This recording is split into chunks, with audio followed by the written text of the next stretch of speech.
The title is the most important marketing decision the author can make for the book, because virtually all books that sell more than 10,000 copies are driven by word of mouth. The title has to do a lot of things. When a person says it, it has to evoke curiosity, FOMO, some sort of emotional reaction, whether it's intrigue or even repulsion in some cases. It should be almost a tip of the tongue thing that gets triggered regularly in conversation. An example we used was Meetings Suck by Cameron Herold. Even if he didn't necessarily like the book, people would complain about meetings. Meetings were a constant in companies.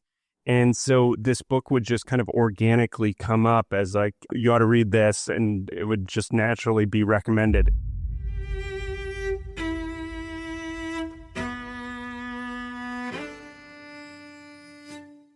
Welcome to The Knowledge Project. I'm your host, Shane Parrish. In a world where knowledge is power, this podcast is your toolkit for mastering the best of what other people have already figured out. Today's episode will transform how you write and communicate. My guest is Charlie Hoehn, the secret weapon behind bestsellers like The 4-Hour Workweek and dozens of other books that have collectively sold millions of copies. While Charlie isn't particularly well known to many people, he's the book whisperer to the people in the industry. Whether you're crafting crucial emails, high-stakes presentations or reports, or that book you've been meaning to write, Charlie breaks down exactly what makes writing connect and convert. We explore everything from hook-driven titles that grab attention to structures that keep readers engaged to marketing strategies that make ideas spread. We also dive into the real trade-offs between self-publishing and traditional publishing, what actually makes book covers work or fail, and how AI is changing the game for writers. This conversation is packed with immediately useful insights on how to make your ideas stick, something Charlie has helped authors do repeatedly at the very highest levels.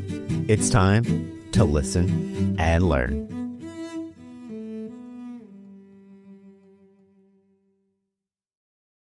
There are too many podcasts and not enough time. What if you could skip the noise and get just the insightful moments, even from shows you didn't know existed? That's what Overlap does. Overlap is an AI-driven podcast app that uses large language models to curate the best moments from episodes. Imagine having a smart assistant who reads through every transcript, finds just the best parts, and serves them up based on whatever topic you're interested in. I use Overlap every day to research guests, explore, and learn. Give it a try and start discovering the best moments from the best podcasts. Go to joinoverlap.com. That's joinoverlap.com. How would you summarize what you do? I help authors go from idea to successful book. It takes a variety of shapes.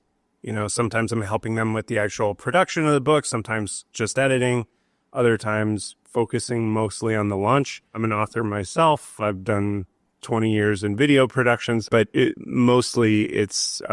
I'm just helping authors with their books. You're a 3 times, if I understand this correctly, New York Times bestselling editor. What have you learned about writing that you wish more people knew?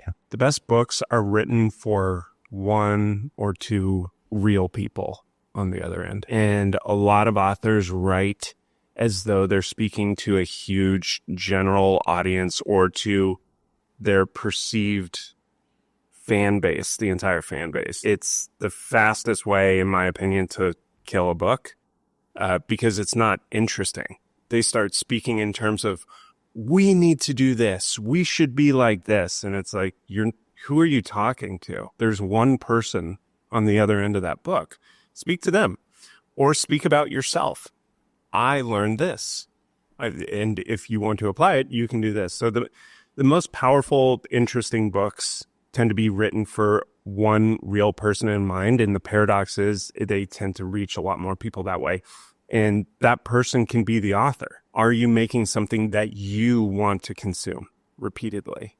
And if you are, it's probably pretty good. It'll find an audience eventually. Do you think most authors are, especially in nonfiction, are sort of like working through the subject that they're talking about, and that's the writing? Mark Manson, like, he cares, right? So the subtle art of not giving a fuck is sort of like him trying not to care as much. James Clear was really working on his habits when he was writing about habits and sort of like, so you're writing the book you almost want to consume? Yes and no. So you have to become the embodiment of the book first. So you can't really write it as though you're that person that you haven't become yet, or the person that you're becoming. You kind of have to write it from a place of, I've already become this. I've already grown into this, and I'm the embodiment of this. Naval Ravikant had a great quote where he said, in order to write a great book, you must first become the book. I work on prescriptive nonfiction exclusively.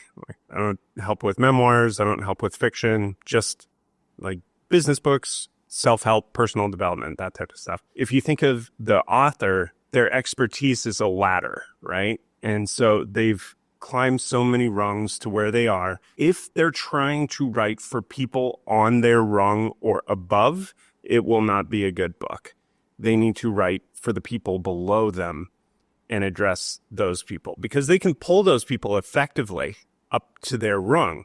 They can't push somebody who's on their rung up further.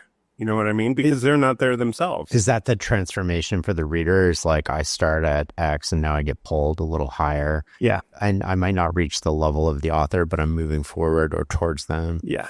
Or I have a blueprint to get me there. How do you write for a particular person? Like, what does that look like? Well, there's a variety of ways. One, you can be talking to them in real life, right? So a lot of authors who've written good books are like, yeah, I've been coaching clients or consulting with these companies for years. I have this stuff down cold. I know the questions they ask. I know their common emotional challenges, the technical obstacles they face.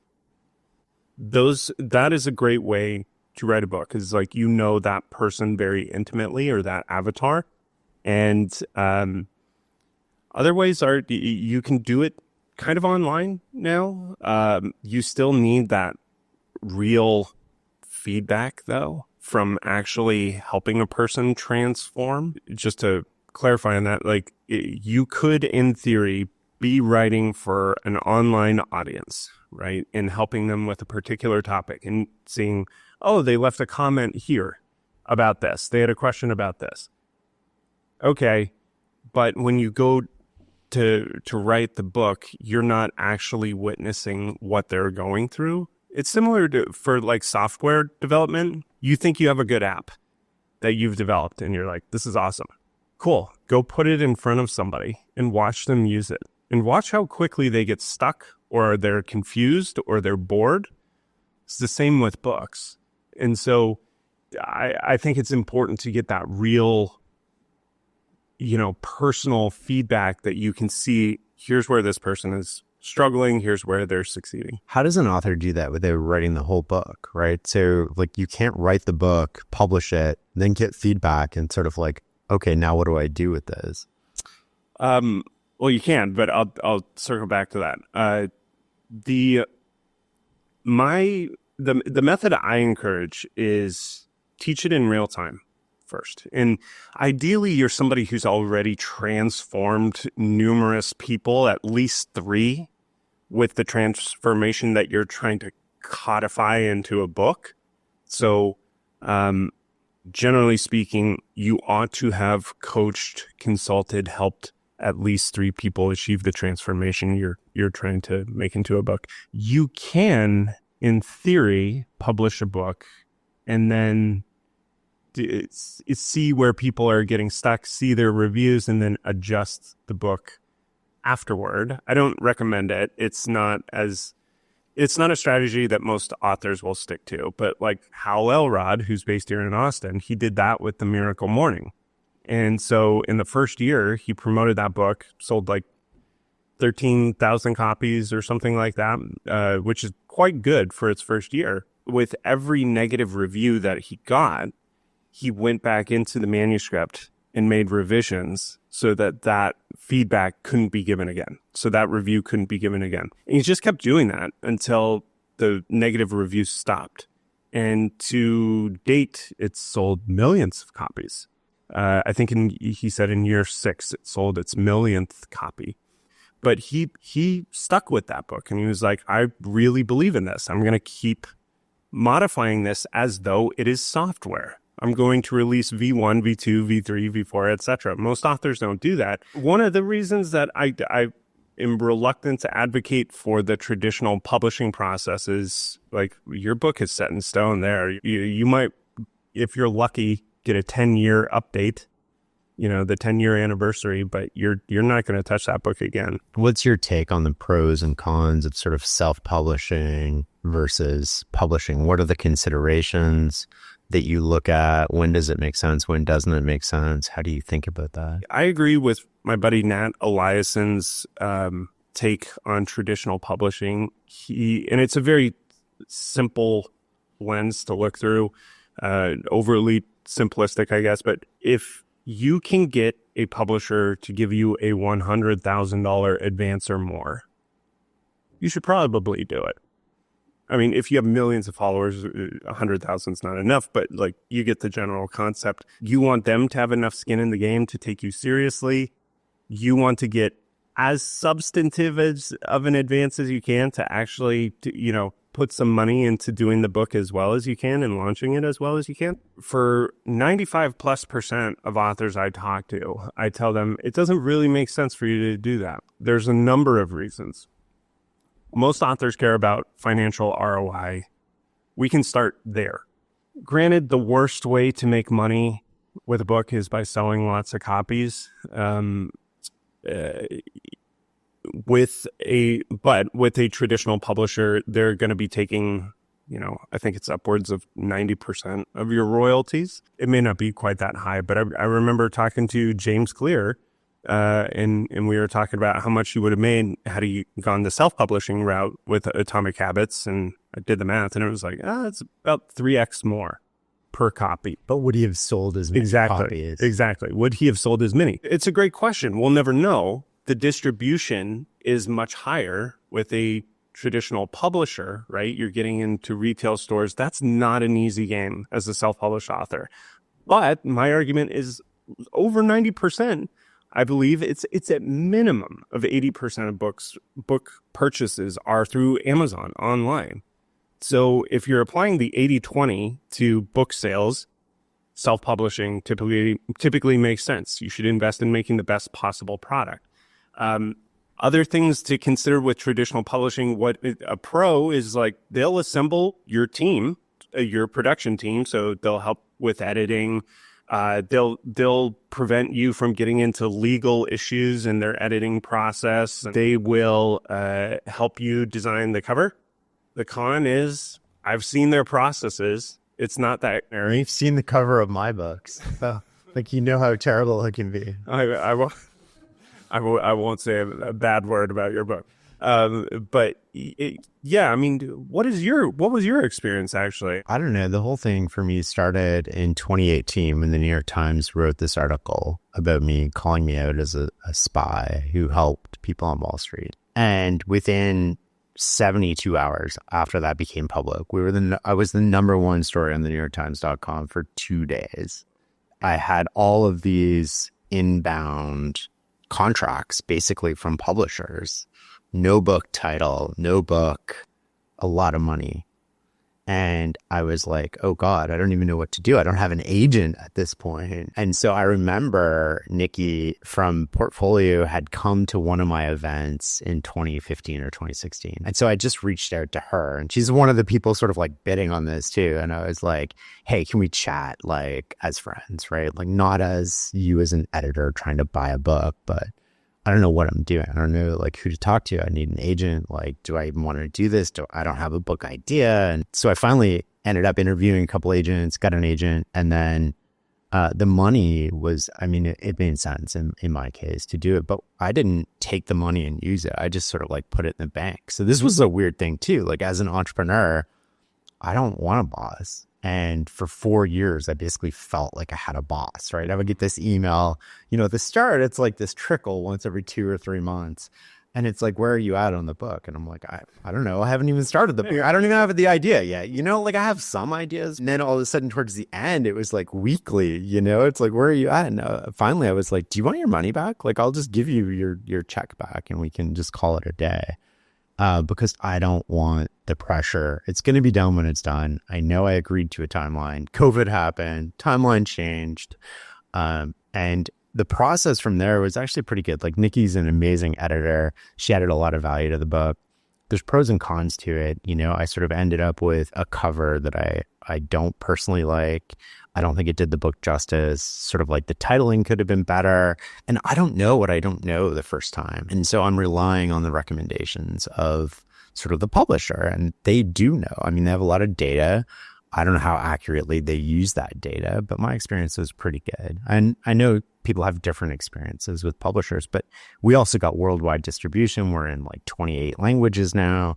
And I don't know if that would have happened if I self-published. I might have made more money, but the goal wasn't to sort of make money. The goal was distribution. How do we pull people back into our ecosystem? So when I think of like Farnham Street as an ecosystem, remember that Disney map from like the 60s? It's like theme park characters. It's like, well, I want this to reach people that I haven't reached yet. And then a certain percentage of those people will come back to the website. A certain percentage of those people will listen to the podcast.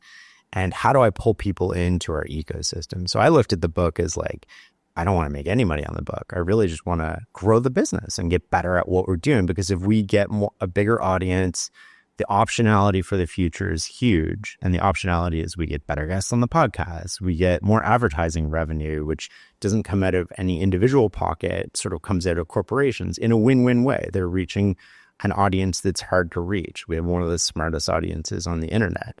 And so like, this is how I thought about it, which is like, how do I just maximize my optionality? And I don't know if that's right or wrong because we never talked before I published that. I wish we had. I would have changed the cover. So when the paperback comes out, we're definitely going to do that. So like what you said is a common thing, is just wanting to raise visibility and create opportunities or bring more opportunities in. So it tends to be like raise visibility, bring in opportunities, grow the business, leave a legacy. Tends to be with nonfiction. I'm curious with your cover in the title. What was the process with how did you end up there where you're publishing a cover and a title that you're not crazy about? Well, the subtitle came first, actually. So I had the Turning Ordinary Moments into Extraordinary Results, and I loved it. And then the title was like 10 people basically brainstorming a title, from my agent to the editors to people who work at the publisher. And we're just back and forth until, you know, we're like weeks away from printing. This is where it gets really tricky, right? So it's like in everything in my body, and I'm writing a book about decision making, and, you know, I'm like, this feels push, and I'm like trying to pull back, right? I'm like, slow down. Like, it doesn't matter if we hit this deadline. It doesn't really matter. But they're like, no, we've got the book. Like, you're booked into the printing queue. You're like, this is happening. Yes. And, you know, effectively, it's like, we will take over one way or another. And the book is no longer yours. And you sort of get this message. And it's like, well, I want to slow it down. I want to test it. I want to sort of like figure it out. And I want to come up with different options. Didn't have time to do that at that point in time. So the process sort of like, you get to a certain point, and had that been 3 months earlier, I totally could have stopped it before it was sort of like booked into printing, before we had the buyers buying it, before the bookstores had bought it, before the sales agents go out. You can sort of slow it down. But once that process gets rolling, you're sort of at the whim of them, and you do the best you can given the situation. Right. Now, having written a book, if I write another one, I'll take a different approach to that whole thing. So you lost creative control, which is like a common thing. Well, sort of, yeah. I mean, effectively, that's what happened. I mean, It sounds a little, you know, on a continuum, it sounds probably very far right. Right. Where it's like slightly more pulled in than the screen. You were a participant, obviously, yes, and you were the main. But once they accept your manuscript, title or not, like, they can pretty much do what they want with it. Exactly. Contractually. Yeah. And that's like, two entrepreneurial people. I find that is very difficult oftentimes. And like, obviously, you and I are friends with people who thrive in that and like have done extraordinarily well. Yeah. Ryan Holiday, you mentioned, Tim Ferriss, James Clear, like these guys have and continue to do well. I'm not taking anything away from that, but I have seen the other side as well, where entrepreneurs are dumbfounded by decisions made by their publishers, or like creative control being taken in a way that they're like, this actively hurts us because both sides have pros and cons and both sides can be done wrong. I do want to say most people screw up self-publishing. Yeah. They don't do it well. And so traditional publishers are right to stick up their nose at self-publishing.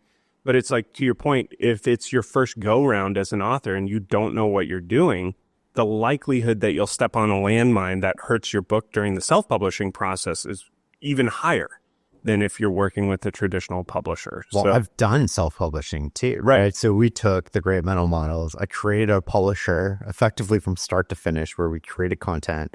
We got creative. We laid it out. We found printers. We printed. We found distributors. We stored. We monitored storing. We fixed the updates. We're constantly doing Kindle revisions. It's a lot of work. Yes. It was like a full-time person, if not more, just from a maintenance point of view for 4 books, let alone sort of like doing any other books. Yeah. Yeah. It's a lot. It's also expensive up front, typically. Oh, totally. I was paying $8. Like people don't understand the economics of self-publishing from a hardcover perspective. Sort of like audio and Kindle are great because the margins are good. But from a hardcover perspective, we were paying $8 US, $7 US approximately for printing. We were charging $30 for the great mental models on Amazon, which means we get 15. Mm-hmm. Then the distributor takes approximately $3 per book. Then there's shipping costs per book. There's storage costs per book. By the time like the hardcover sort of worked out, I think we made like 50 cents to maybe $1 a copy from a hardcover point of view. And it wasn't worth doing, but like we weren't doing it for money. We were doing it for just, we wanted these books to exist, still do. It didn't make sense from an economic ROI point of view to do what we were doing in any way, shape, or form. You know, I would a high production value. But I would argue that like the perception of Shane after doing those books was elevated. Well, I don't know. Like we didn't even have my name on them. It was like, that's right. Like it was all about the ideas. We basically created this niche encyclopedia of big ideas. And that's what it is today still. I mean, it's morphed into something, hopefully that gets better distribution. But so we created this niche idea and it came from talking with Charlie Munger. Yep. And I was like, I'll do this. Like, why doesn't this exist? Did you actually talk to him? Yeah. Amazing. So like just a very quick side note, and then I don't mean to cut you off. My one of my good friend's moms was the CEO of Johns Manville, and so she would hang out with Warren Buffett and stuff. And I was like begging her, please tell Charlie Munger when he was live to publish a book on mental model. That would have been amazing. Yeah. Yeah. The closest he came was, I guess, The Psychology of Human Misjudgment, which if we had a 5th book in the series, like I wanted to tackle psychology, but we couldn't do it as well. So he actually gave us permission to distribute like the accurate version of his talk online. And if that's awesome. As a bonus, if you sort of if I was publishing a 5th book, that would be it. But I can't tackle psychology as well as he did. No. By any shape or form. I wish he would have done what we did in his words with his ideas. I mean, we did the best we could. Right. It took 7 years to create 4 books. Oh my gosh, dude. Yeah, there was you, and I think Michael Simmons did a course on mental models, and it was like, I'm grateful you guys did that. Oh, right. Yeah. Munger, all he did was Poor Charlie's Almanac. I feel bad even saying that because he's so ridiculously great. Yeah. I so wish that he had done that while he was live. Me too. 100%. And so like my name wasn't even on it. I don't even know if it was in the original version. Like it was all co-author. We had multiple people. We had no bylines. We're not into like that stuff. It was more like The Economist, right? It was like, let the ideas stand on their own. And we did that for 3 versions, and we had 3 different people working on those versions. And now, sort of my name is on the cover, but there's massive contributions from everybody else. Sometimes I'm the least of the contributions, but from a sales and distribution point, it makes sense to have my name go first because we can't fit all 3 names on the cover the way that we design them. And like the covers actually look really good. Yeah, they're great. So where do people go wrong in self-publishing? You said like... Where to begin? I think there's a lot of places they go wrong. From the reader's perspective, I would say that they typically don't have a good cover. And so they immediately kind of shoot themselves in the foot. Traditional publishers will typically put out solid covers. When you're self-publishing and you've invested a bunch of time and money and you haven't made any money on the work, and it comes time to putting a face on the thing, a lot of self-published authors are like, I'll go to Upwork, or I'll hit up my designer friend who puts together PowerPoints, and I'll pay them $500.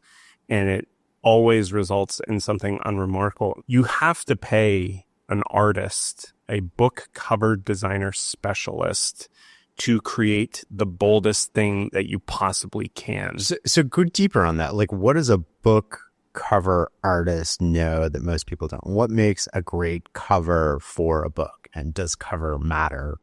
Oh, yeah. So this would probably be a conversation you'd want to have with like Pete Garceau, who did Adam Grant's covers, James Clear's covers. He's brilliant. Or Zoe Norvell. She created a great site called I Need a Book Cover. And it's just a directory of the top cover designers in the world who consistently work with the big 5 publishers. So they're specialists in cover design, not in general design. Like, they just do covers. What does that mean? Like, what are the nuances to cover design? I reached out to Pete actually because I was like, oh, for the paperback. Right. But we're years away from that. But for the paperback, I was like, I want to work with you. I think it was Chip Kidd, the guy who did the Jurassic Park cover, effectively said something like, it's haiku all on one page or something, but it's basically the embodiment of the entire book within an image that you instantly understand what the book is trying to communicate in a way that compels you to pick it up and read the dang thing, which, like, when I say it, sounds like kind of mechanical, because I'm not a designer. I don't pretend to be one, but I've talked to enough designers to realize, like, this is a real legit specialty. And it's similar to YouTube, where the right thumbnail versus a average mediocre thumbnail that's clearly been created in Canva by the producer of the video, the right thumbnail will outperform 1,000x. Yeah. And I'm not saying like a cover will make or break a book. That's not true. Like, the book has to stand alone as a good product, regardless of the cover. So I don't want to sound too cosmetic. You like pick it up. Yes. And it's got to evoke the right feelings and from the target reader, like your target and it should be aligned with the story of the book and everything. So like there's a cover by and I think he was in the FBI or CIA, but he was basically a guy who would build rapport with people in other countries and flip them, like make them into informants. So it was a very social or very specialized social skill to be able to do that. Very difficult. And so he wrote a book, I think it's called It's Not All About You, or It's Not All About Me. And this cover looks like it was created in Microsoft Word. And it's the classic like white 3D clay, image with like very basic arrows pointing out from it. It's an awful cover. But it's actually aligned because he wrote the book for people in the military. Right. And people who weren't trying to appeal to a mass audience. No, but the book was so good that it ended up reaching a lot of people. But like, it was for the target reader. And they were like, okay, this is exactly what all military presentations look like, this level of design. A worthwhile expense that instantly communicates, are you legit or not? Is this a good book? The cover is a direct representation of quality inside. Yes. Okay. Yeah, absolutely. I wonder if we could go through like what makes some of the most popular books like great covers. And this is, again, a conversation more with a designer, but I think they tend to be iconic in that it is bold and differentiated. A lot of cover designers find themselves being given creative direction of like, I just want it to look like that person's cover. Right. I just want it to feel like that. And that's useful on some levels of like, hey, kind of stay within these guardrails. And it's also helpful to give a designer like, hey, these are covers that I hate. Right. Right. There's kind of genres of cover design. Like you'll see kind of Malcolm Gladwell type, rational optimist type, where it's all white and there's like one little image, and then the rest is like kind of an elegant serif font, right? That communicates this is an intellectual book. So you can give them kind of guidelines to stay within to communicate this is that type of book.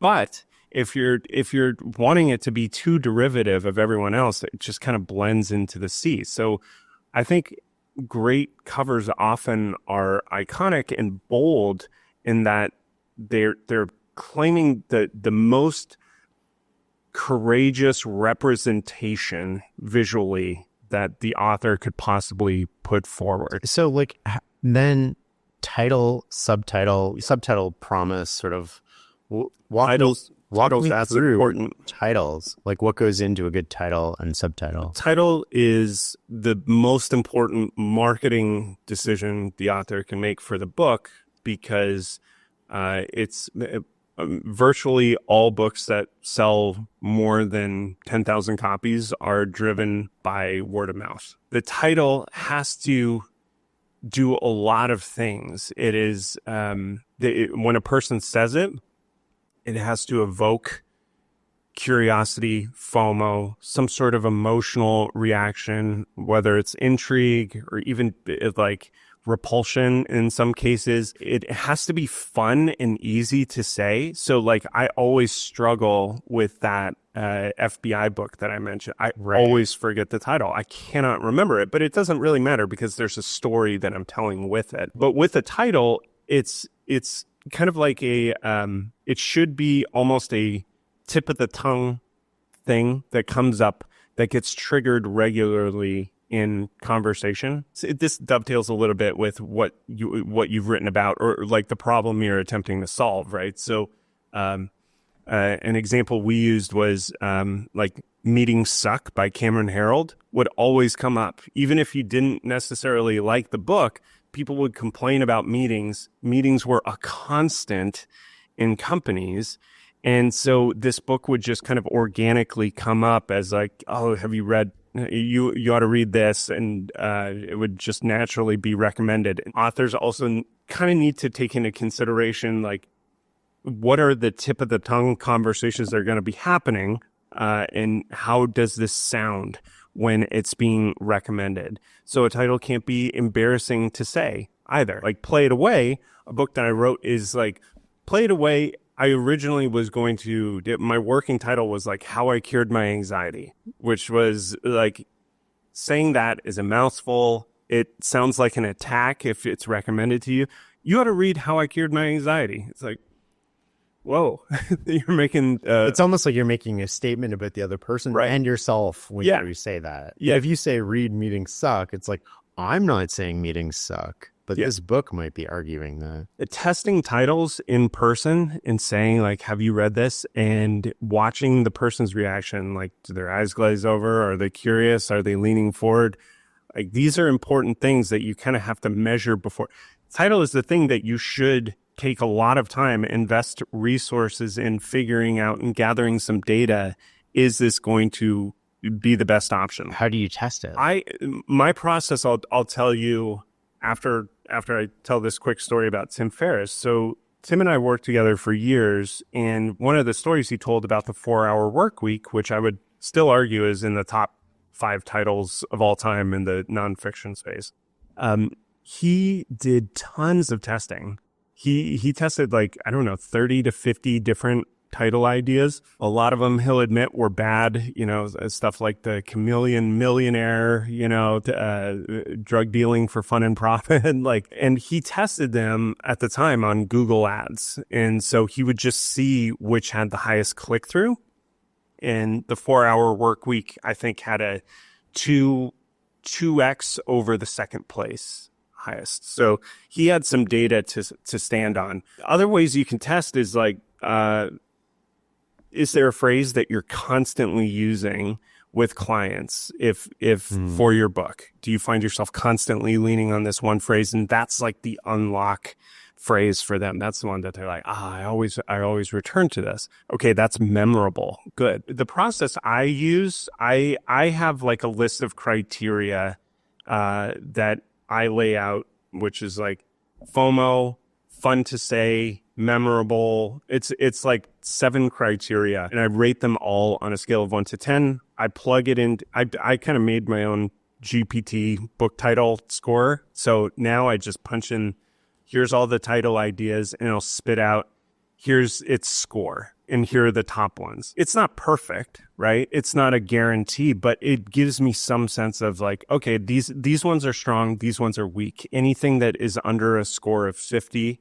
it tends to be like, that's probably not going to perform well. And then after I do that, I put them through pickfu.com, pickfu.com.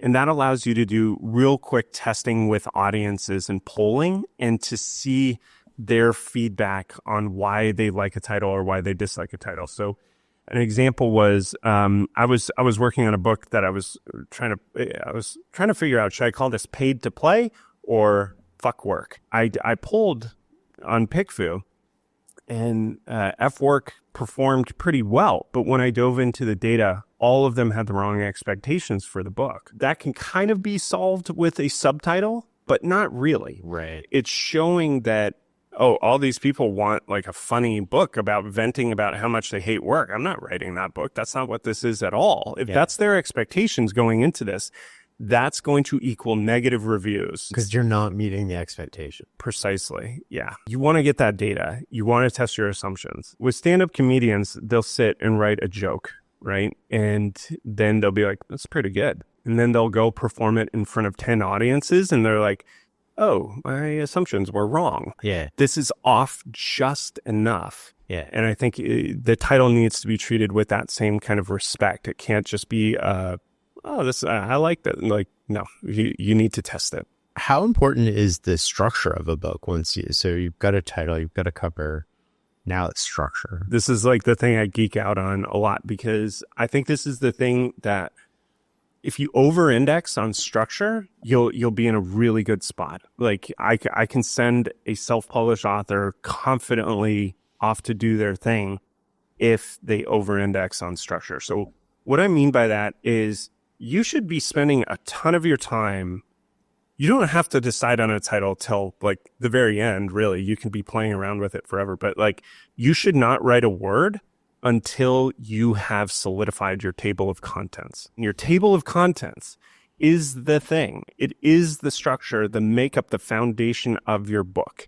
And so the exercise that I like to do with the table of contents, how do I take my one reader, my perfect target reader, from 0 to hero? What are the exact steps? And it tends to be like the big milestones. There'll be 2 to 4 of those typically. So if you look in table of contents of best-selling books, they're typically divided into 2 to 4 parts, often 3. So I just, as a general rule, I'm like, just do 3 parts, right?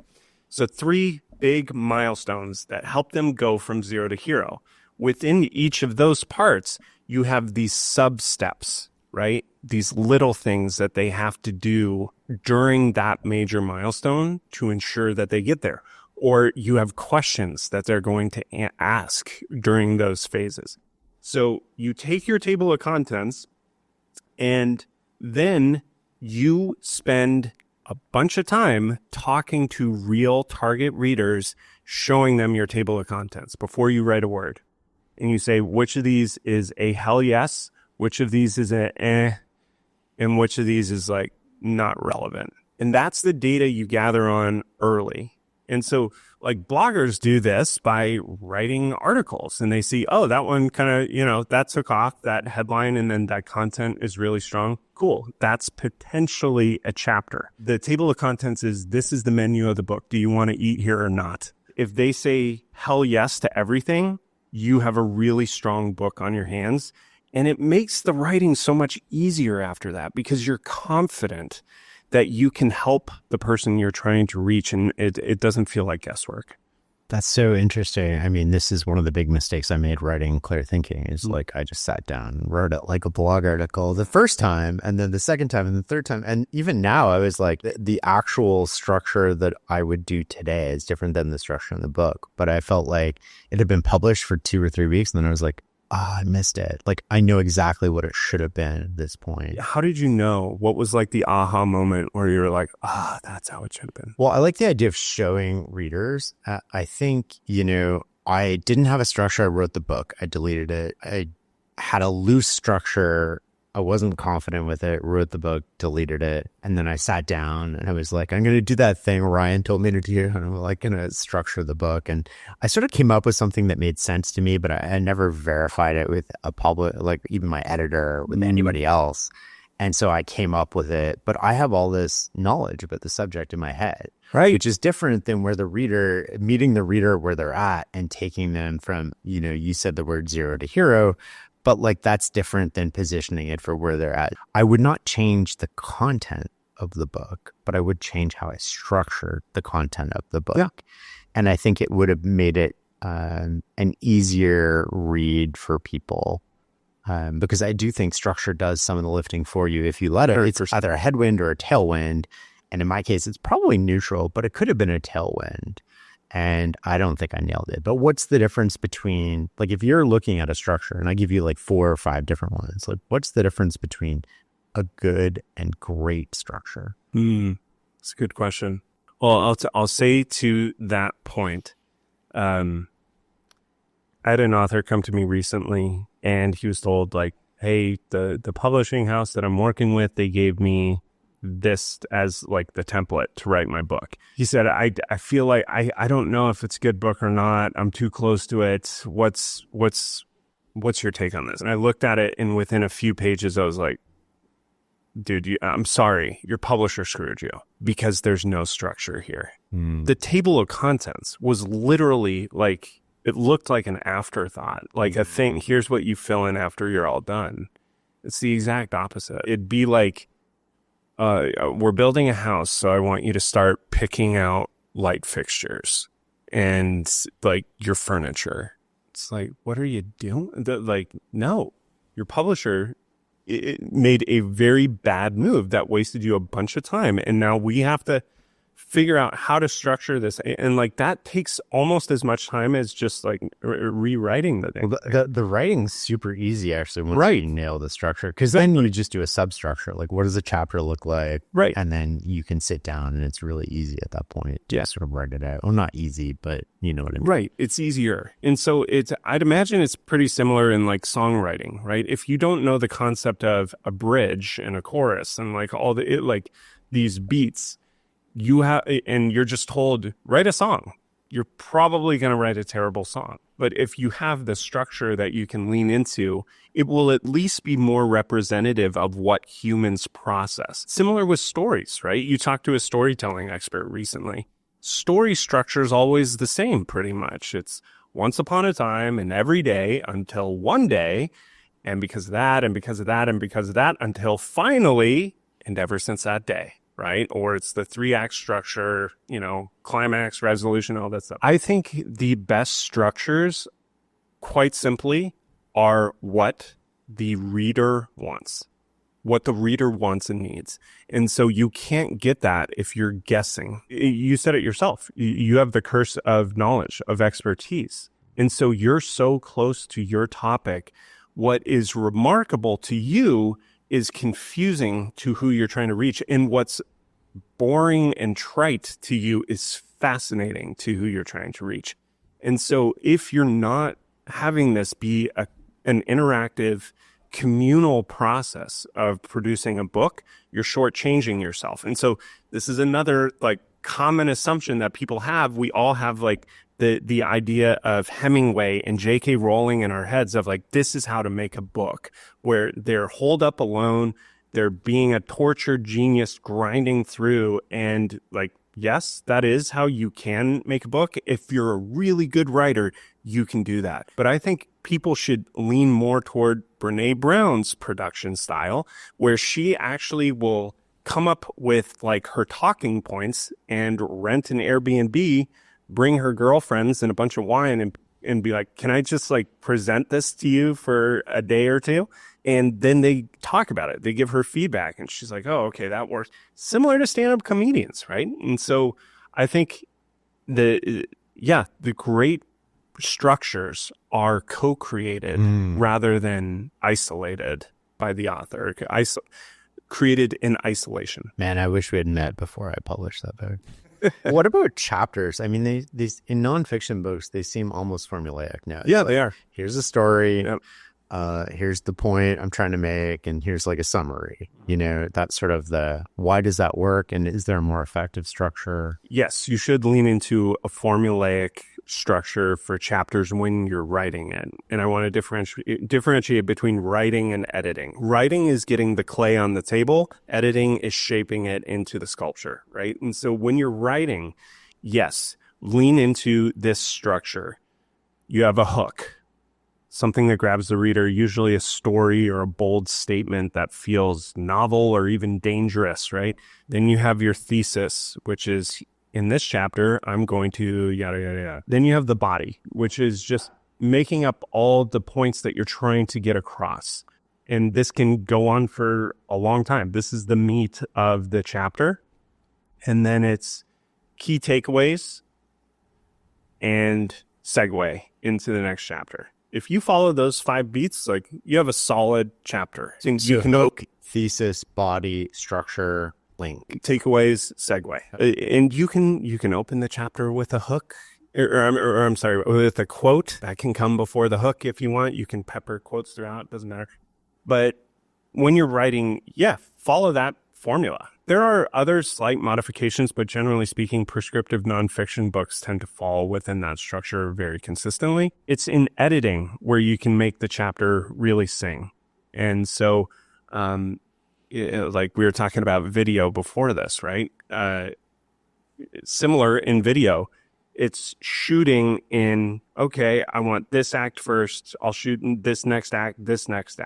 Just because you have the structure of the story that you're telling in the acts does not mean people want to watch that video, right? You now need to edit it to retain their attention and keep them going through it. And then in a book's case, you're doing the exact same thing with your editing. You're editing it in such a way that they are not only staying engaged, they're taking action and implementing when you want them to implement. They are highlighting stuff, like it feels important. They're maybe even taking pictures of stuff. It's like you have these key points that you know, similar to software, when the reader gets here, I know they will do this.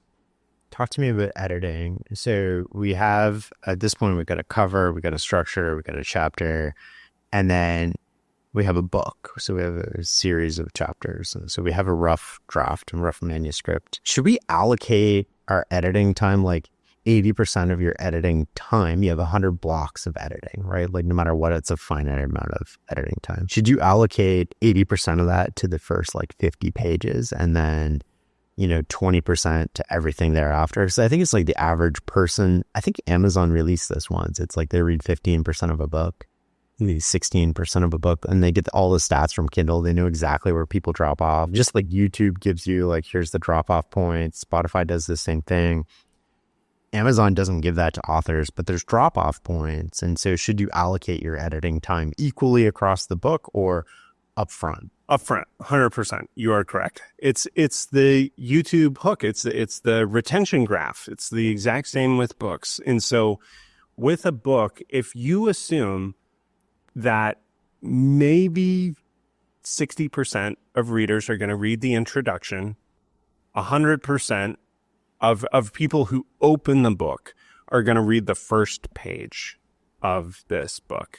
Can I get them to read past this first page and sear the message in the best possible story that's the embodiment of what I'm trying to communicate with this book? Can I sear that into their brain so that they can recall it 5 years later? James Clear, with Atomic Habits, which is a great example because it sold 15 plus million copies over the last few years, been #1 on Amazon overall for 5 years. Yeah. He starts his intro with a general recommendation I like to make, which is like, put them in the most intense moment of your life, basically. Put them in a situation where they're like, oh my gosh, like you grab them by the throat and it's like, this was a personal thing that I went through. That's the introduction. That's an opening hook. In his case, I think he got hit in the face with a baseball bat and he had to do like flight for life or something like that. I can't remember. So you're like, whoa. Okay. But that's just the introduction. The whole purpose of the introduction is just to sell you on reading the book. Mm-hmm. It's the sales page convincing you this will be worth my time, which is you've got smart readers. The thing that they're going to value the most is this worth my time? Yeah. Right. And then the first story in chapter 1 should be the encapsulation of the message that you're trying to get across. It should be the most memorable. It should be the thing that you're like, oh yeah, of course. And so like if you look at great TED Talks, Simon Sinek, if you just watch the first 2 minutes of his Start With Why, he does a dead simple, draws 3 circles that anybody, a 5-year-old could remember and then draw and show their friends, like instantly gets the point across. Similarly, that's what you can aspire to with prescriptive nonfiction. What I think James did so well in Atomic Habits is he front loads the book with the best stuff. And a lot of authors make the mistake, both self-published and traditional, they'll bury the best stuff in the back of the book. And it's like, what percentage of your readers are even getting to that? Yeah. You know, they'll start with theory of like, here's how we got here. Yeah. You know, here's the history of this topic. Can you believe the history of it? Well, guess what? Like, I'm trying to change my life and I'm busy and I have it right. Make it practical. Let's go, dude. Yeah. Like, hit me with your best stuff right here. If you want to spend some time pointing out the stakes of how important this is, cool. Like, let's talk about that and I'll pay attention. But like, I'm on this journey. I signed up. Let's go. Don't make me work for it. I love that. We've talked about a lot of numbers. I think so far we've had like 10,000, 100,000, million books. We've used these milestones. How do we think about those in terms of percentiles? So like what would be a 90th percentile and 99th? And I'm imagining a million is like 0.001%. 0.003. Of all books ever published, right? Like, so what would be the 90th percent? Is that like 10,000 copies? I'd say 90th is 1,000 copies, probably. Yeah. So you're in the 90th percentile if you've sold 1,000 copies of your book. Yeah. Most books do not sell. There's a great article called No One Buys Books, and it breaks down what the Department of Justice forced all the big publishers to like reveal their sales numbers on books. And it was like, oh, wow, this is shocking. These publishers are taking the funds from book royalties that they published 50 years ago to fund all these little projects, right? And the vast majority of them don't sell a dang copy. Part of that is authors neglect marketing and sales, and they just kind of like they don't do it in the right sequence or whatever. Other parts of it is people didn't even want those books. Like the market doesn't demand them, and the book wasn't good enough to take off on its own. And so it's a mix of variables. But yeah, like the average book sells less than 1,000 copies over the course of its lifetime. And so my focus with clients I work with is like, let's get you to that threshold as efficiently as possible. Anybody can do it if you're doing the right sequence of things. Most authors don't do it. So it would be 1,000 for 90%. Okay, so what's 100,000? 100,000, that I would probably put at 90. I'm just making this up. I don't know the exact, but like 98, 99% for sure. All books ever published. For sure. There's 500,000 books plus published every year. That's crazy. 20 of them sell 1 million copies, and most of those are fiction. You know, nonfiction tends to not move huge volumes. Have we lost track of sort of like what numbers mean? Like I think of this politically when we toss around billions, but in the context of books, I'm thinking like people are like 10,000 books. That doesn't sound like many. I got 12,000 Twitter followers, you know, like how, but it doesn't translate. Like 10,000 is a lot of books. It's a lot of books. Yeah. Especially if you've written one that actually impacts those people, that they actually read, that they actually implement and use to get real, tangible, visual change in their life. I mean, that's what ultimately propels these books to do well. That can be scary too. Like I've gotten 2 emails now from people who've read the book and they're like, I broke up with my fiance after reading this book. And I'm like, oh God. Well, you ultimately did them a painful favor. Right. Maybe, but I've been like reading this going, oh boys, like what have I done? And I would absolve yourself of that guilt because they'd made that decision already. But like we talk about inertia and how you take over a relationship. Yeah. So you end up just sort of progressing, but you're not consciously progressing. Right. And they were like, yeah, I realized like this was just happening. Yeah. It was like, oh God, like. So these emails about usefulness, they don't always put a smile on your face. True. But our brains, unfortunately, are hardwired to pay attention to the negative, right? So a palate cleanser. What is an email that you were like stoked to get from a reader? Well, you know, I have this weird thing, and just being a little bit vulnerable here, I don't hear compliments.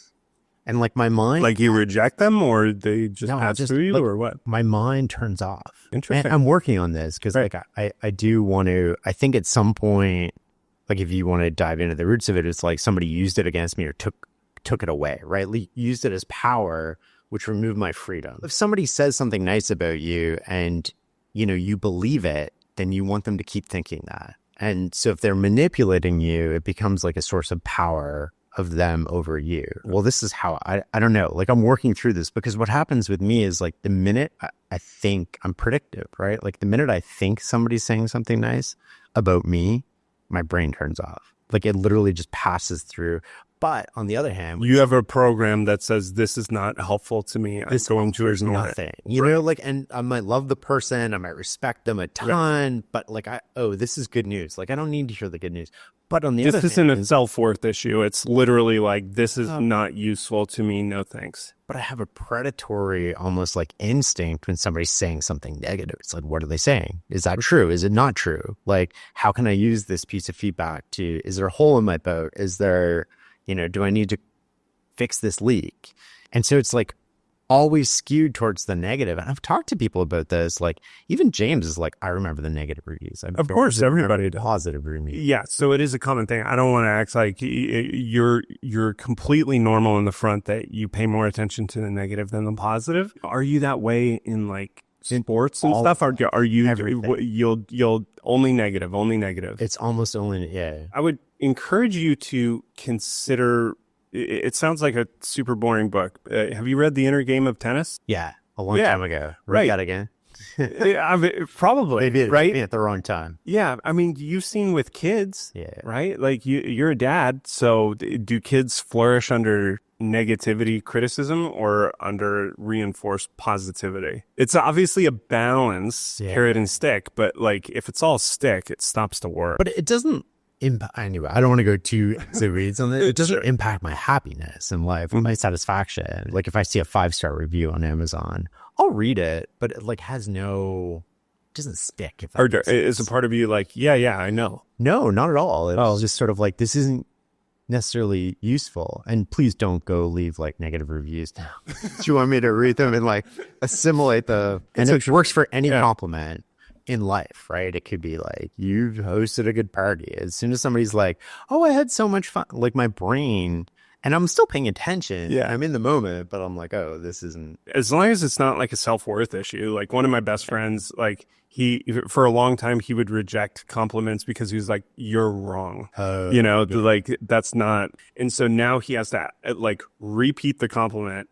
Sit with it, and but yeah, that's not your case. Talk to me about lists. Like a lot of authors have the goal of making the lists, right? So the most common ones being the Wall Street Journal list, which went away, which was a pure bestseller list. For people who don't know, that was statistically the books that sold the most, regardless of publisher, no editorial control. The New York Times list, which is the only major list now these days that people think in their minds that they hold a mark of quality, right? And that's an editorialized list. And so a lot of people set their goal as like, I want to be a New York Times bestselling author. I've helped authors hit the list in various capacities, some a little bit, some like very intensively. I've had authors come up to me and say, my goal with this book is to hit the #1 New York Times, sell 1 million copies, and get on Oprah's couch. You are going to be disappointed.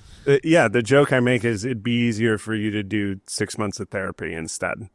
Because a lot of I want to hit the list is at its core, I want to be validated as super legit. I want to be picked. You know, it's similar to the traditional publishing in some ways for some authors, not all authors, right? But some want to just be picked by the tastemakers and say, you're good. There is a validation. Yeah, absolutely. Yeah. There's validation. But I would argue that like, it's so, let's get into the logistics before we get into like the psychology, I guess, of it. So I hate hitting the New York Times bestseller list in how much effort and logistical headache that comes with it. You have to sell, if you're going like in an average time of year, anywhere between probably 10 to 20,000 copies. A safe place to bet is 15,000 copies. So you have to sell 15,000 copies right out of the gate. How many copies did I say the average author sells over the course of their lifetime? Less than 1,000. Most week sales, 15,000. People try to manipulate it, but you can't. It's very difficult to do. You can, but it's very difficult, and it's just it's a pain. Like there are service providers out there who will funnel your bulk orders. Let's say you do pull it off, right? Yeah. You sold 15,000 copies. You know, that's times like $30, right? So you have sold $450,000 worth of books. That's a lot. Now you have to hand that money to a service provider who will then funnel it through certain retailers who will make it look like they aren't bulk orders and that they're geographically distributed across the United States. They need to couple those 15,000 copies with as many individual addresses as they possibly can and then send those books to those people. That alone is just ridiculous, right? Because you have to communicate like these are legitimate sales. There are other service providers, and I'm reluctant. I'll say Rory Vaden. He's great. Like he knows what he's doing. I'm reluctant to mention other service providers because this space of we'll help you launch your book and hit the New York Times is filled with people who will charge you hundreds of thousands of dollars and not guarantee a thing. Like the New York Times is pretty dang sophisticated. Well, they must be onto this, right? Because the worst thing that could happen to them is like people gaming the list. Exactly. So they need to have reputable choices. And they were sued by the author of The Exorcist years ago. And there was a big lawsuit. He said, you're withholding, because I'm outselling, I can't remember his name, but he was selling tons of copies and they won the lawsuit because they're like, it's an editorial product. It is not a pure sales list. We get to decide. And so political things can come into consideration with the New York Times and them curating. Right. Are you a minority? Are you a doctor? Like these are actual factors that influence whether you're on the list, allegedly. I don't want to say like. I guess nobody knows, right? It's like nobody knows how the Google algorithm works. Nobody knows. Well, like at the end of the day, there's humans on the other end being like, should this be on the list or not? I think it was Dave Ramsey who sold 60,000 copies at his launch and didn't hit the list. Well, think of the psychology of money. It never made the New York Times bestselling list. Yeah, that's happened to a lot. Sold 5 million copies of. Ryan Holiday didn't hit #1 on New York Times until his 9th book. Yeah, I mean, but that he was trying to manipulate this. He was very not on his book, but he had talked about all the ways he had manipulated media. Oh, for his first book. Yeah, totally. Like, why are they going to validate him at that point? You know what I mean? Like, if I'm the New York Times, I'm like, I'm not. This is what I've heard. They have screwed over enough politicians and billionaires with their books at this point that they had to come up with a set of criteria that guaranteed you hitting the list. Not necessarily #1, interesting, but they can put you at number 8, number 10. What's the criteria? Do you know? The criteria in this, again, is put a big asterisk of Charlie probably doesn't have this right at all. But it's a certain number of copies sold through certain retail people or retail that geographically maps. It is a percentage of those being ebooks, not audiobooks, ebooks that have been read a certain percentage. Oh, interesting. And so you can't just buy a bunch of ebooks and they all register as 0%. Which would actually be a sign of you're manipulating it, right? Correct. Yeah. Okay. Again, New York Times, they got a budget to set up some sophisticated trackers, and they've had this list for many decades. So a mix of traditional PR, legacy PR. So like you're on radio, newspaper, TV shows that are hitting a certain number of regions in the United States. You're hitting all these markets. Okay, that tracks to the number of sales that you have. Digital, interesting. A certain number of, and this is pure guesswork, but like a certain number of blog articles that have come out, a certain number of podcasts that have come out, a certain number of Facebook engagements, Twitter engagements, like, and I mean comments and reshares, not just like likes, right? And so it has to basically map. They have to be able to see on a holistic level, is all this tracking with the minimum number of sales that we require? Ali Abdal, I don't know how many copies he sold, but it was under 15,000 at his launch. It was a lot, but it was under like the general recommended. This is the other thing you have to take into account is which month are you releasing the book? If you pick December, like my client Codie Sanchez, who is, very confident she can hit it. But I was like, dude, like this is the worst month you could pick because you have to sell double. It's a book buying sales. Yeah. Whereas August is like for nonfiction. Atomic Habits will sell 50,000 copies that month. And it's been out for 5 years. Good luck hitting number one in December. Yeah.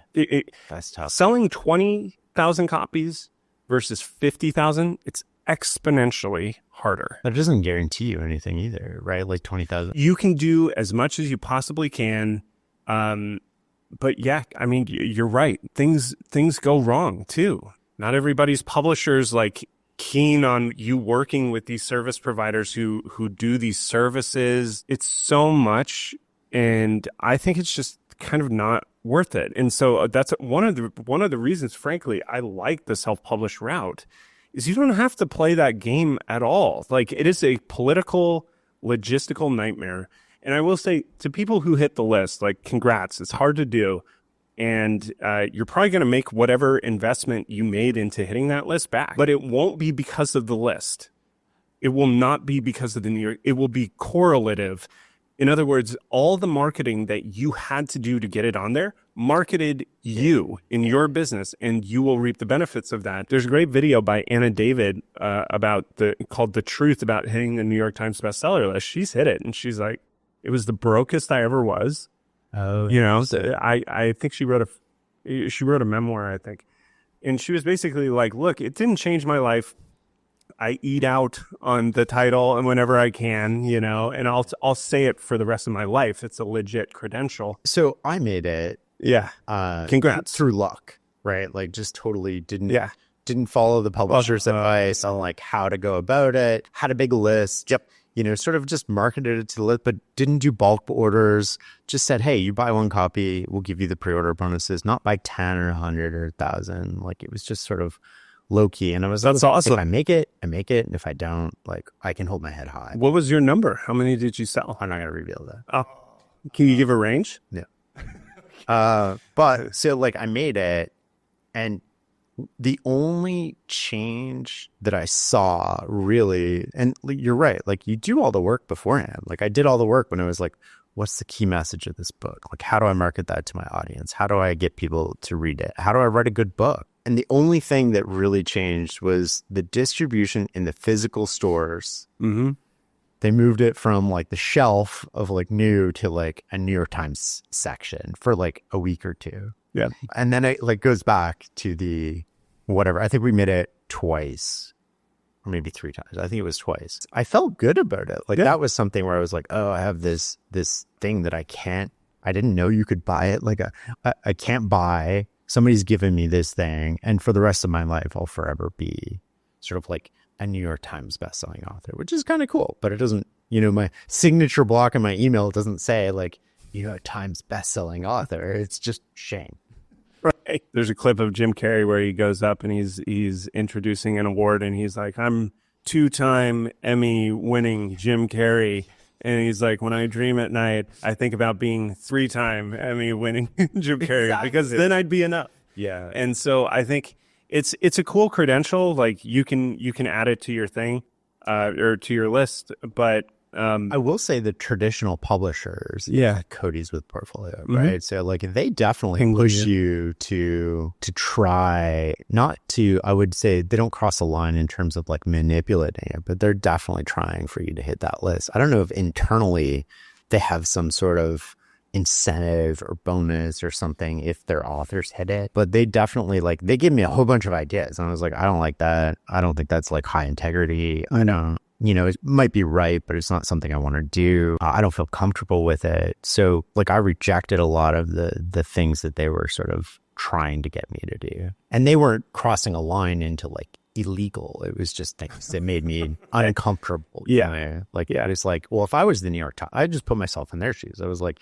and I knew I was doing this. That's probably detrimental to their thought process on an editorialized list where it's like they're trying to come up. I'm like, well, what are the reasons that they would exclude you? But what are the reasons they would want to include you too? And I didn't put a ton of thought into it, but I'm lucky because I have a big audience that I've built up over a number of years. So it's a lot easier for me to do that. Right. And well, think your brand has a prestigious reputation, right? Like Farnham Street is known as kind of catering to a very smart audience. The New York Times, that's like a good association with them, right? And so I'm not saying that's why they put you on the list necessarily, but certainly it's something they took into consideration of like, oh, the Shane Ferriss. I actually love to see any book, let alone mine, but like watch the algorithm in process, right? People involved, what are the considerations? That'd be fascinating to watch. It'll never be revealed. It would be.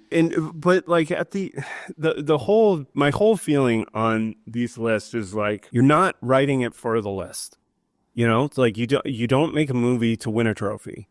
You don't play a sport to win a trophy. Mm-hmm. Like you do it because it matters to the people that you're trying to serve. So, am I helpful to the reader? Right. And I don't think hitting the list equals you will get stronger visibility and reach more people for any significant period of time. The list is a byproduct.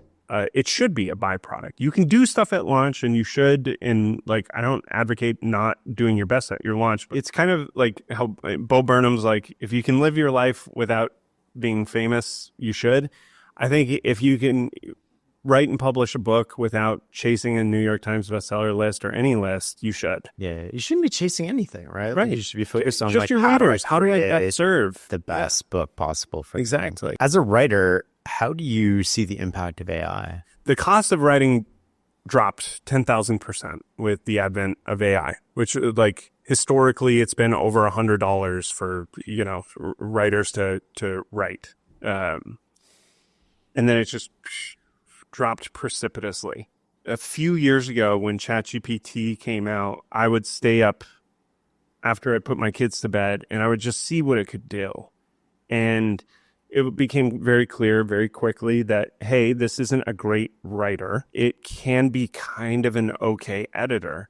Where I had an unlock was realizing, oh, it's really good at cleaning up transcripts. And if you give it a clean input, a clean structured input, it can do some crazy stuff. So now take this and make it into a chapter. Yeah. So now the not to plug my stuff or anything, but I developed a process called First Draft in a Week, where we over-index on structure.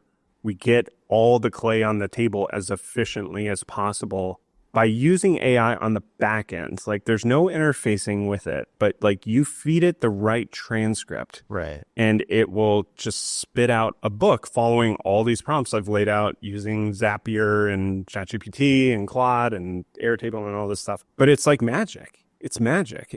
And there's been these book in a weekend programs forever, and they produce garbage. The way people are thinking about AI right now, I've found in publishing, there's two camps. There's one that's like sticks up their nose at it. They're like, it's a parlor trick, it's garbage. And to those people, I say, you don't know what you're doing with it.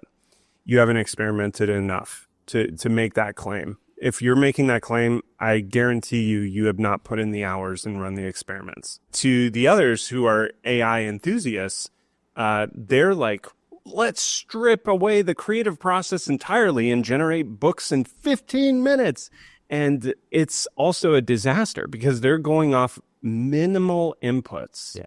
And they're like, fill out a form and you can create a book. Isn't that great? Yeah. It's like, no, it's embarrassingly bad because AI sucks as a writer. It's not a good writer. I don't know if I agree with that. And I'll tell you why. So I put 2 paragraphs in Clear Thinking that are completely AI generated. My editor couldn't tell.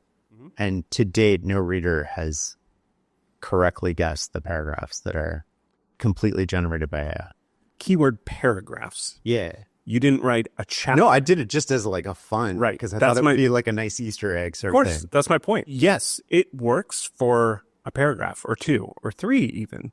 But once it hits a certain point, it stops being good. And you can run it through zerogpt.com and it will show you this % was written by AI. Oh, interesting. It can tell. And the data on this is readers will, as soon as they detect it's AI, their retention drops in half. If the exact same paragraph is presented to a reader, I say it's AI generated, the retention drops. Not if you say it, if they detect it. Oh, if they detect it. Okay. Yeah. You have read blog posts and articles, I'm sure, where you're like, oh, this is AI. Yeah, a lot of them now. Right. Yeah, exactly. And so if it doesn't feel human, if it doesn't feel conversational and accessible, people won't read it. And so that's what I mean by it's a bad writer. It can do a little bit. It can't do the whole thing. Where do you see this going, though? Because, I mean, this is the worst it's ever going to get at writing. Yeah, I don't know. I honestly, I don't know if it'll be able to thread the needle for hundreds of pages. I don't. I'm not sure. But for now, what I do know is you can produce a book that is conversational, accessible, written entirely by a human being, but leveraging AI in the right way to produce it 90% faster at 90% less. So how do we leverage AI for writing? I mean, with my kids, I'm like, you need to do the work yourself. And you could submit what you wrote to AI and be like, where's it weak? Where's it like, what am I missing? Yeah. And I keep the full history because I'm like, if I ever have to go to the school and sort of like argue, because the school is like anti-AI. And I'm like, this is ridiculous. So you're growing up and this is like telling me not to use Google. Don't use calculators. And so I'm like, you can, but I need the full chat history, right? So that if I ever have to go to the school, it's like, here's what you submitted, here's what happened. But like, how do we leverage AI from a writing point of view today? The ways that I have found that I really like are for idea generation, structure suggestions. I'll often tell ChatGPT or Claude, which Claude, by the way, I found is the strongest editor, but it's not perfect.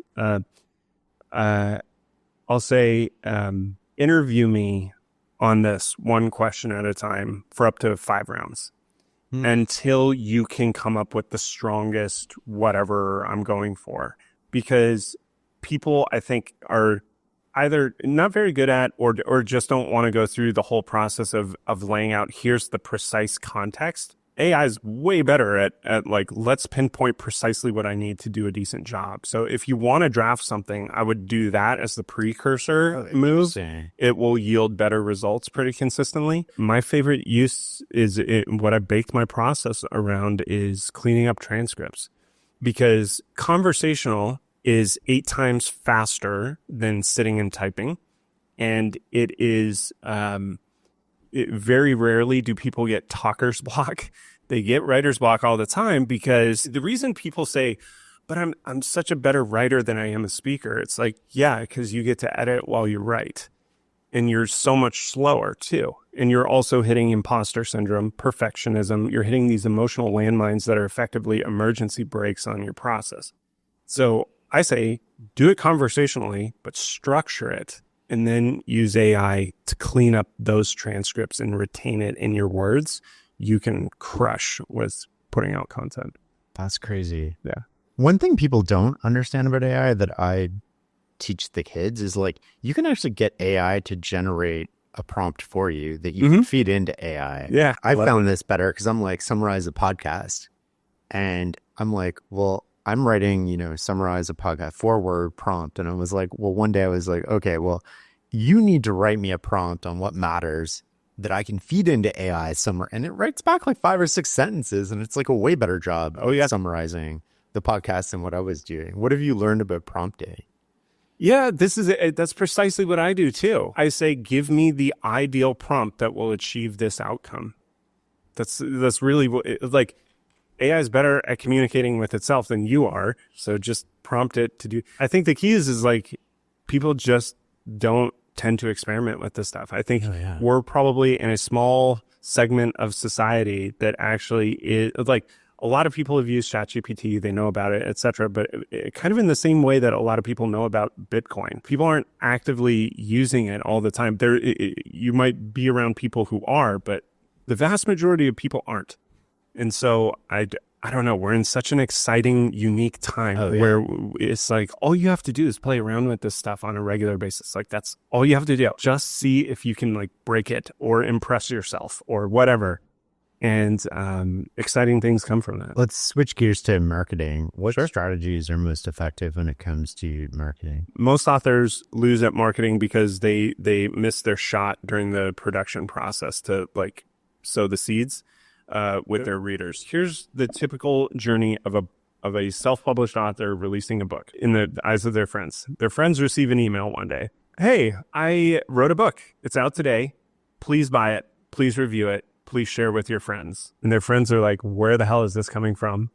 Haven't heard from you, or their business contacts.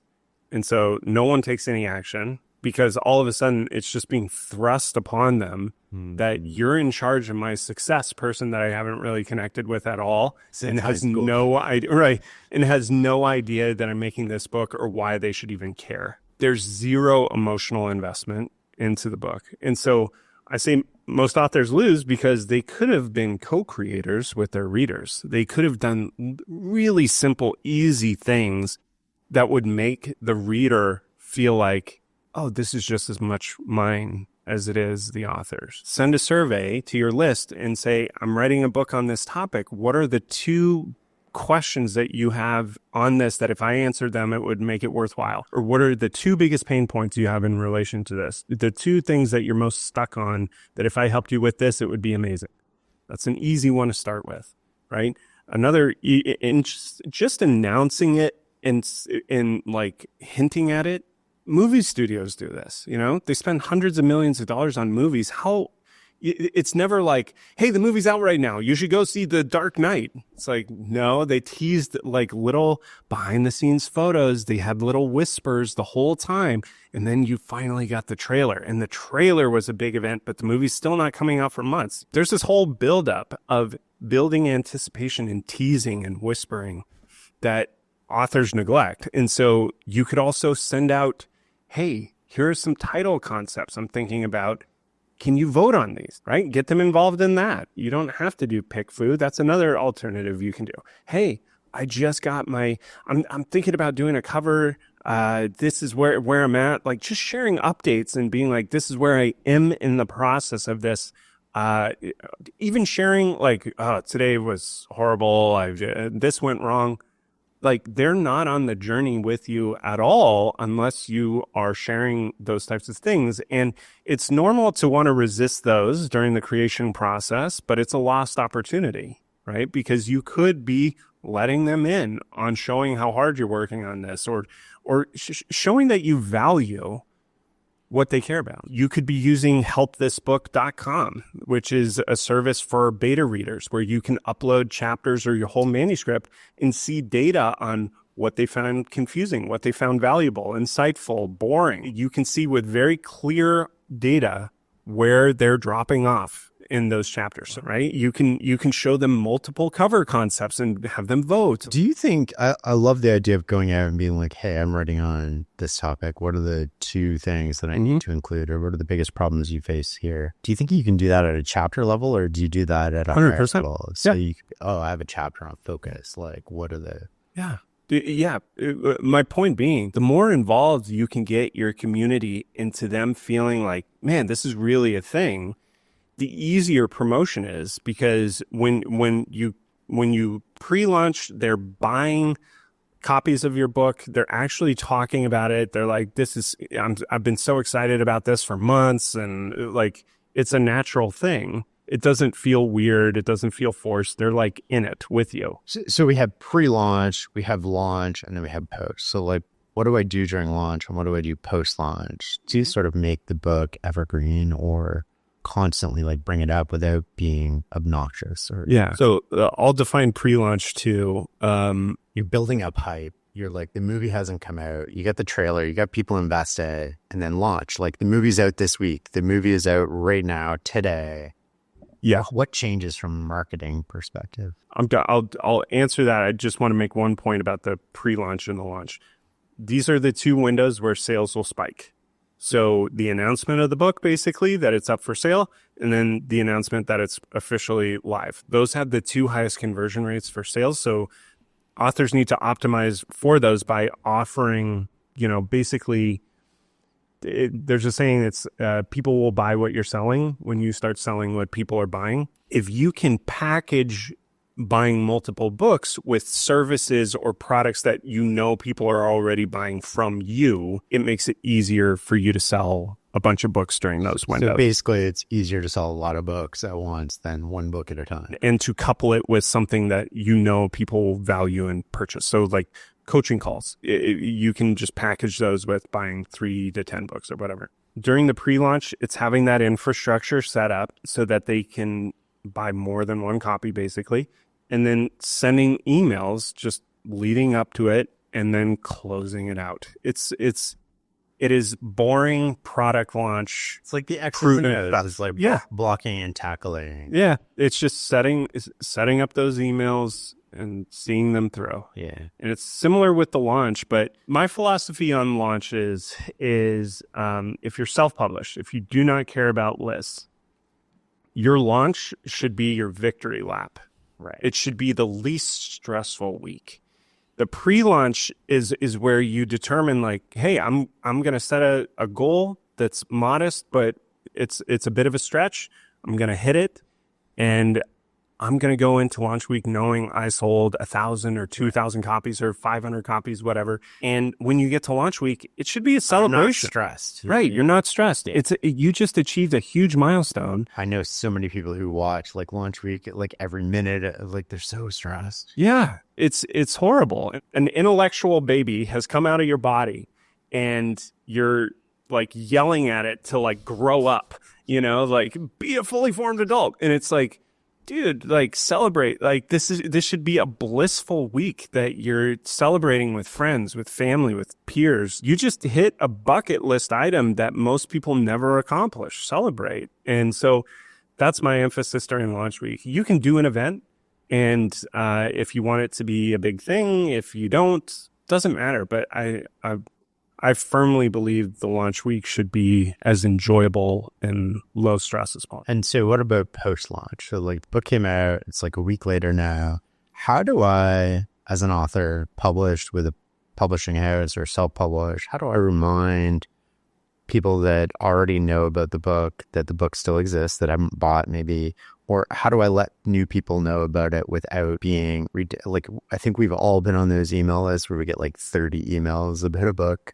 And it's like, I got the hint, like create products you want to consume. So like if you got 10 emails about my book and like they were dedicated emails with no other value add, like I wouldn't want that as a reader. Right. And so like, how do we do this subtly? Like who does this really well? Like what can we learn from them? The launch week, the only metric I care about is reviews.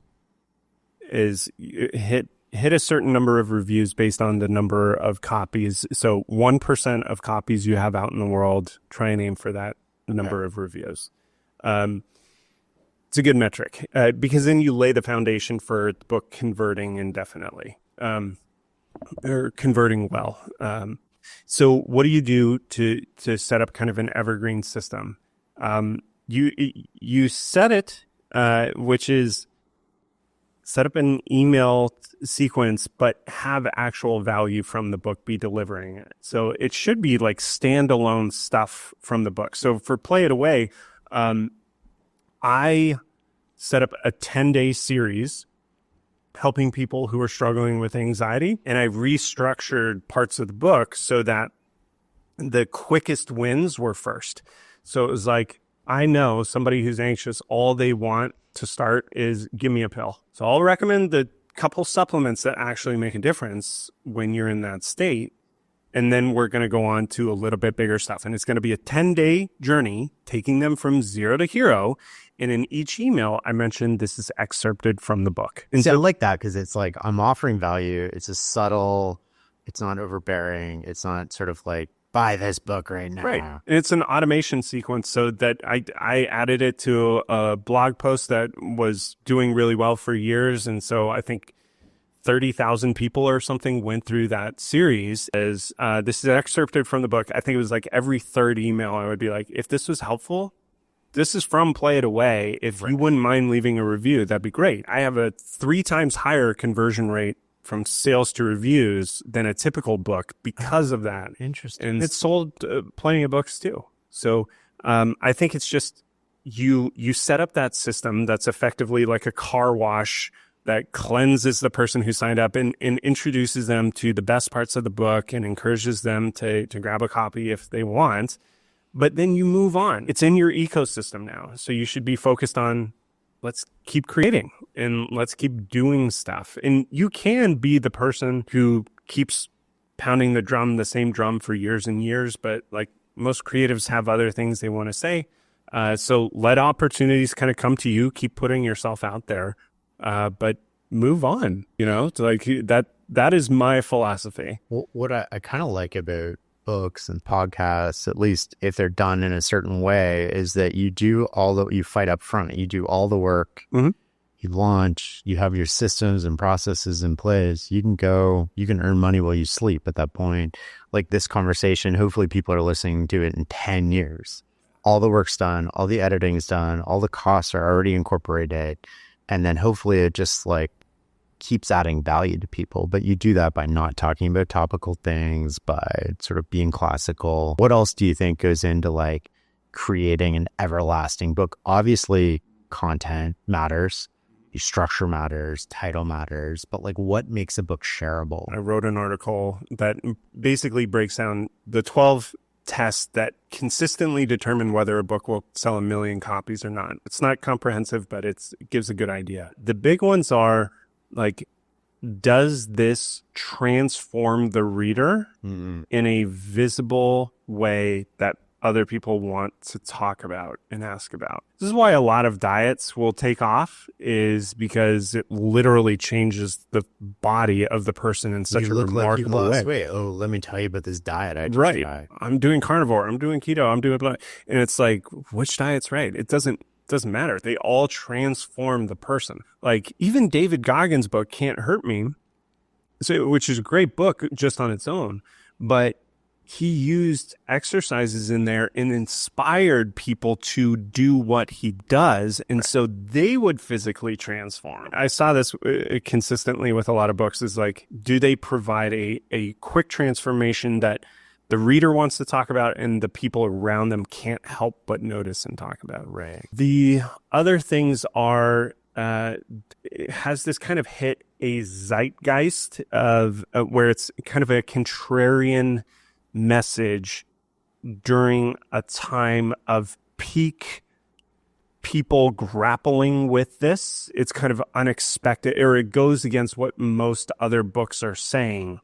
So let me give an example. So I thought Mark Manson's book, The Subtle Art, came out at a time of peak social media awareness that this is creating a lot of mental health issues. It's like, it's too much. It felt like too much. It felt like it was finally under the microscope of like, how bad is this problem really? And Mark came in with a proven mass market product, Buddhism, and he millennialized it. He made it through, here's what's happening in the zeitgeist right now.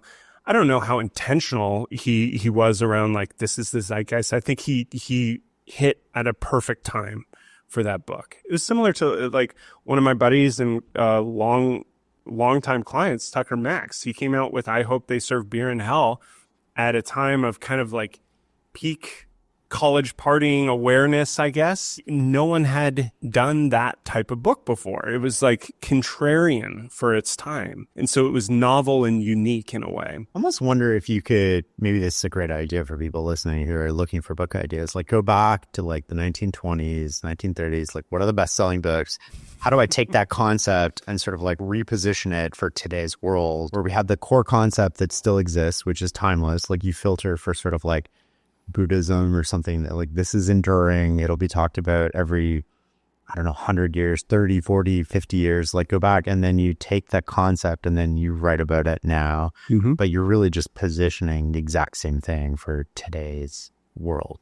It's possible. The challenge with it is the zeitgeist changes faster than ever now. Right. And it can be kind of a dangerous game to play the topical thing, but I hear you. If you can root it in timelessness, this was one of the tests I say, is it timely and timeless? Right. So like Mark's book wouldn't have worked if it wasn't rooted in a timeless concept. People who write about like Trump, you know, when he was in office and like a tell-all, sales go up, fall crashing down and never return ever again. You got to balance it with. So what else goes into making a book shareable? You had a list of things. Again, is the author the embodiment of the message? I think there's a lot of books out there where the author, and this is part of the problem with the creation process if they isolate themselves, the author's trying to project that they're somebody that they're not. They're hyper aware that this is going to be read by people, and so they want to put on this false bravado and act like they've achieved more than they have, and it's like no one wants that. It's boring. We humans have really good BS detectors. We can tell when you're effectively lying to yourself. We sense it, right? Yeah. And not even consciously. Like we know when somebody's walking towards us and they're sort of like suspicious. Yeah. And we're not consciously paying attention to it. We just feel it. But the same way we feel like it comes across, but not in a way that is necessarily quantifiable. Right. But you feel it when you read it. Same as like, oh, I feel this is AI generated, even if I don't go to like this, I can't prove it, but I feel it. And the minute I feel it, I discount it. Yeah. And one of the guys who's really interesting to watch in YouTube videos is Jordan Peterson, because he'll say something and you'll watch him check in with how he feels about what he just said. And he's like, that didn't feel authentic. Like you can see him being like, that wasn't authentic. And he'll pivot and say it in a way that he's like, that's truthful to me. It may not be the truth, right? But it's truthful to him. A lot of the stuff he says, it feels solid, right? And substantive. Well, what are the maybe a different direction on this is like, what are the tips and tricks that you see authors doing today that you're like, oh, that's really clever? The last time I was like, oh, that's a clever way to go about that. Interesting.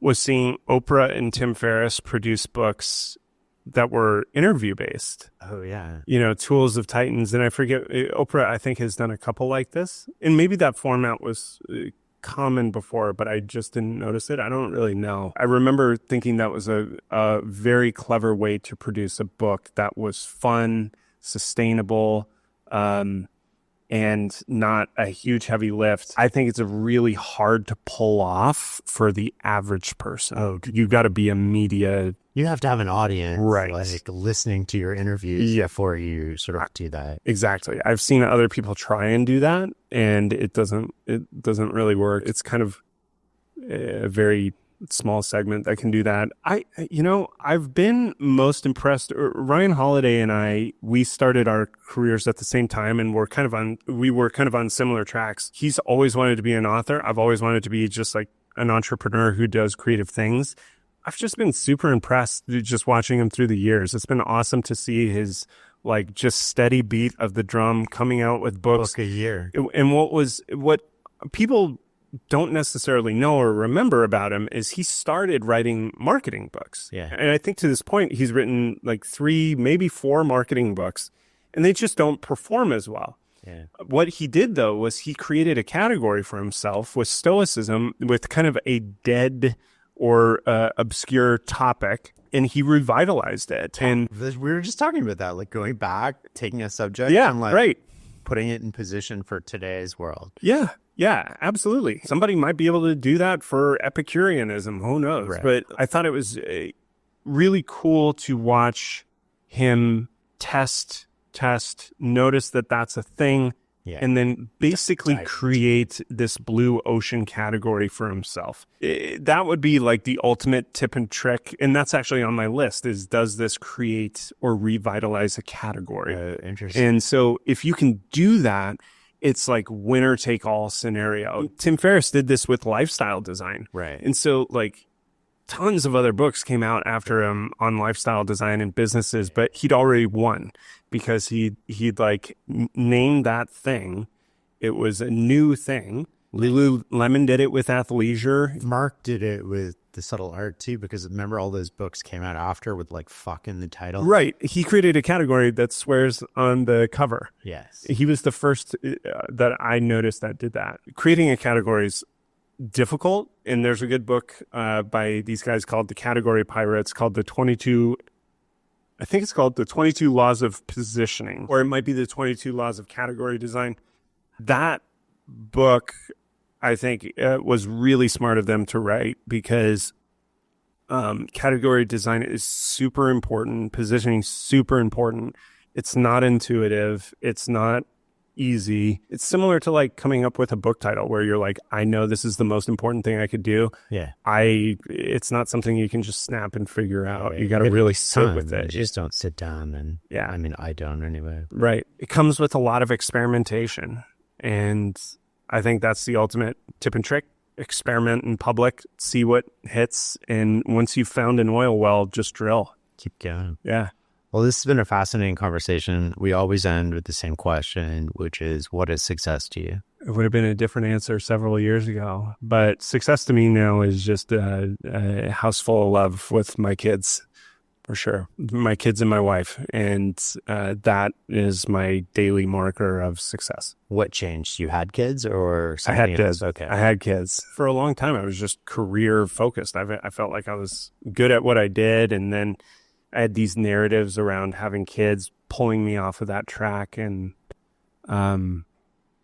it's just realigned my values.